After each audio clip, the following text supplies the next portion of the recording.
Welcome back to part 2 of our cross-country road trip, a journey of 3,600 miles across 12 states in 6 days.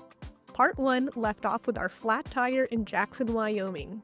But you know what? That's a problem for another day, because today we are doing absolutely zero driving on our own, and we're riding in style. Today is our full-day guided tour through the Grand Tetons and Yellowstone National Parks. Mountains, geysers, waterfalls. Let's do it. Good morning. It's day 3 of our road trip. Our tire is still flat, but nothing can hold us back today. Our 12-hour day tour begins with a 6 a.m. pickup from our Airbnb in Jackson. I love getting to see the town when it's all quiet and it's not bustling with crowds just yet. Later tonight, we're going to show you guys downtown Jackson and all that it has to offer. But right now, it's national park time. And these gorgeous sunrise views are extra enjoyable when you're just a passenger. By the way, I'll share a link to this tour in the description below so that you can check it out for yourselves. And right away, being on a professional tour totally paid off, because immediately we had our first wildlife sighting. All right, good morning. So we are starting our adventure to find some wild animals. And just right back here, we saw a moose just a second ago. And so we're going to keep looking, but we're going to go that way. The Grand Teton and Yellowstone National Parks are famous for having a ton of wildlife. But actually, a lot of people visit here and don't see very many animals sometimes because they don't know where to look. Our guide, Kaya, had a great eye for spotting wildlife, and she knows where they typically like to hang out at specific times of the day. Hence, this early morning moose sighting. Another benefit of this tour is that everyone gets to have their own pair of binoculars for the day, and the group gets to share a really high-quality scope so that you can get shots like these. Oh, she's coming back out into the light. Into the light. It was hard to believe that we were able to see wildlife that close right at the beginning of our tour. It was definitely a good sign of things to come. And one thing I really liked about this tour, I was thinking about it while I was booking it, is that we actually get to see 2 national parks, the Grand Tetons National Park and Yellowstone. Our first stop in Yellowstone is one of the world's most famous and most colorful geothermal hot springs. But unlike Iceland's Blue Lagoon, this is one place you definitely don't want to jump in. All right, so we are here at Black Sand Basin, and as you can see behind us, there is a geyser that's kind of gurgling and steaming.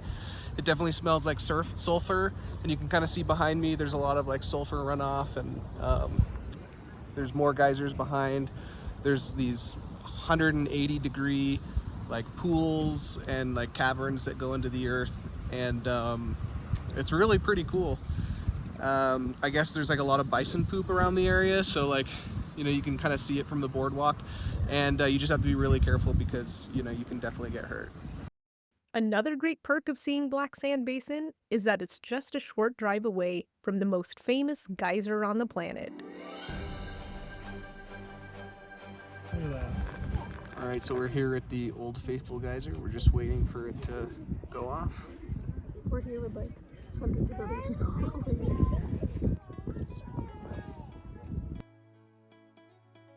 Seeing Old Faithful in person, an absolute bucket list moment. Pictures and video really don't do it justice. You've got to see it for yourself. After seeing Old Faithful erupt, we made sure to see the Old Faithful Inn just a few steps away. This place isn't just any hotel. It's a National Historic Landmark and the largest log structure in the entire world. It was built back in 1904 and it looks really impressive from the outside. But the real jaw-dropper is inside. A 6-story lobby made entirely of massive logs and stone. There's a dining room, a deli, a coffee bar, a lounge, and even a gift shop. Honestly, I'd love to come back and stay here overnight. But it's one of the toughest reservations to get in Yellowstone, so we'd have to plan way ahead. As much as I would love to linger in the inn, that'll have to wait for another trip. We still have so much to see, and we haven't even stopped for lunch yet. What really surprised me about Yellowstone is how many of its waterfalls and geysers are accessible by car. You don't need to hike miles into the backcountry to experience the magic.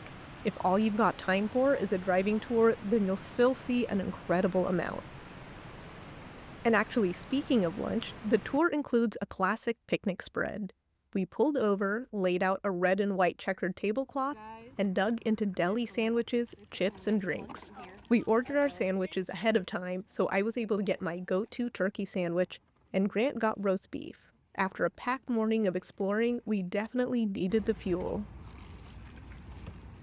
After lunch, we got to see the famous Lower Falls, which is almost twice the height of Niagara Falls.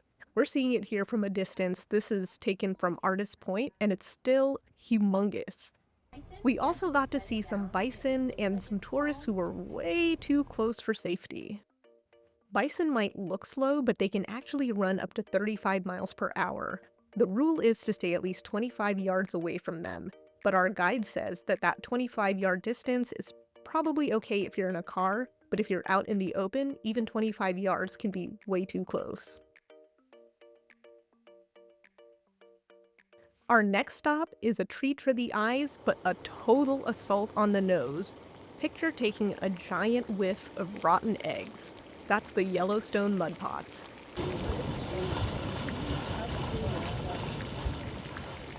These bubbling pools of boiling mud are powered by hydrogen sulfide gas, and that's what gives them their lovely aroma.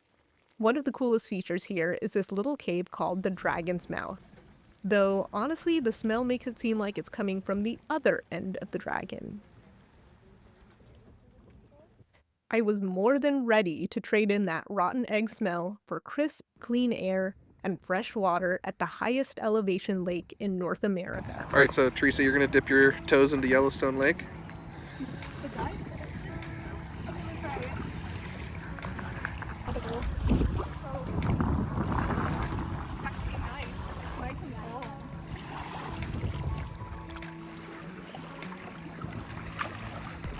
Yellowstone Lake.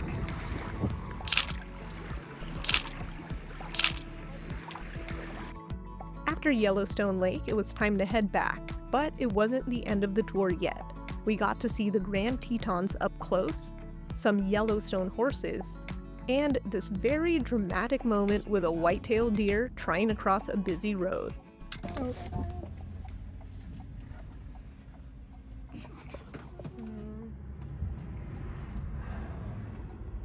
Should I see her as she crosses? Yeah, she's crossing. She's on the road. Girl, go, go, girl, go. Oh, you got it. Yay!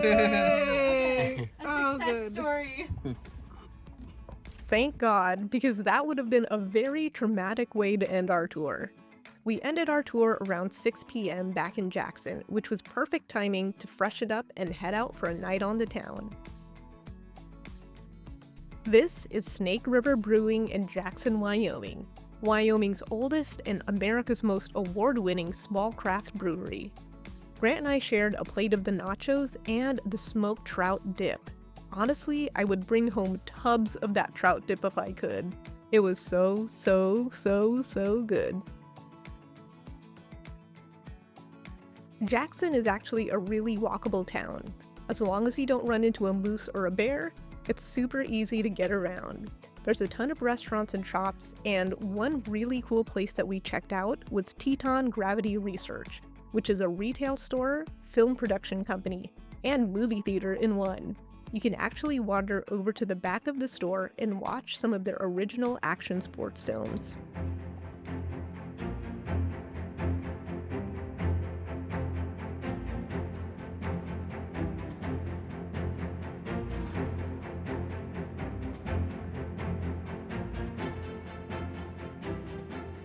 All of that walking and retail therapy really makes you work up a thirst, and there's no better place to be than the $1 Million Cowboy Bar.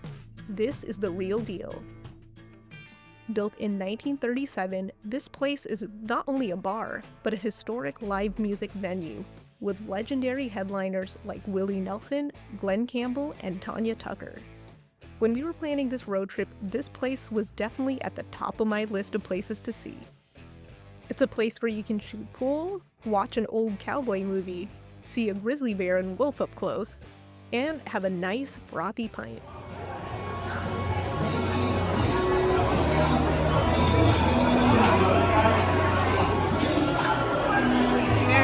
What do you got? This is a $1 million cowboy bar, cowboy beer, pale golden ale. Very refreshing.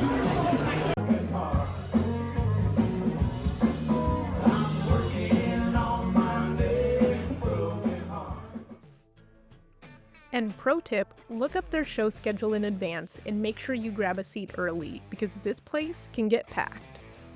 And don't be shy about getting up to dance, even if you don't know the steps. I joined in on the line dancing even though I had no idea what I was doing. It was still fun.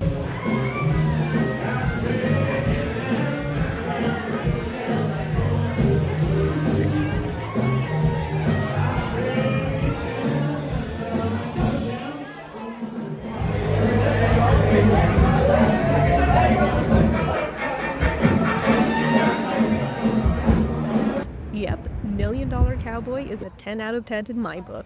But all good things come to an end. Time to walk back to our Airbnb for the night and brace ourselves for the next leg of our road trip. Next up, the final stretch of our cross-country road trip. We have only 3 days left to cover 8 states, and that is no small task. As we're seeing for ourselves, America is a seemingly endless landscape, full of mythical creatures, hollowed institutions, and iconic monuments that draw people from all over the world. So buckle up, and we'll see you next time.